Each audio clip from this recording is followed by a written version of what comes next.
Hamas की जानिब से अमन मनसूबे की हिमायत का आलमी बरादरी ने खैर मकदम किया है। फ़लस्तीन के सदर महमूद अब्बास ने गजा में अमन के लिए पेशरफ्त पर इत्मीनान का इजहार किया है। महमूद अब्बास ने गजा में जंगबंदी पर मुकम्मल अमल और इमदाद की फराहमी यकीनी बनाने पर जोर दिया। अक़वाम मुत्तहिदा के सेक्रेटरी जनरल अंतोनियो गुतेरेस ने अमन के लिए भरपूर ताउन का यकीन दिलाया। बरतानिया, फ्रांस, जर्मनी, इटली, कतर, मिस्र और तुर्किया ने खित्ते में कशीदगी कम होने की उम्मीद जाहिर की।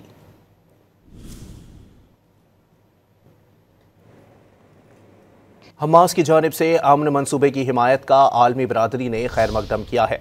फ़लस्तीन के सदर महमूद अब्बास ने गजा में अमन के लिए पेशरफ्त पर इत्मीनान का इजहार किया है। महमूद अब्बास ने गजा में जंगबंदी पर मुकम्मल अमल और इमदाद की फराहमी यकीनी बनाने पर जोर दिया। अक़वाम मुत्तहिदा के सेक्रेटरी जनरल अंतोनियो गुतेरेस ने अमन के लिए भरपूर ताउन का यकीन दिलाया।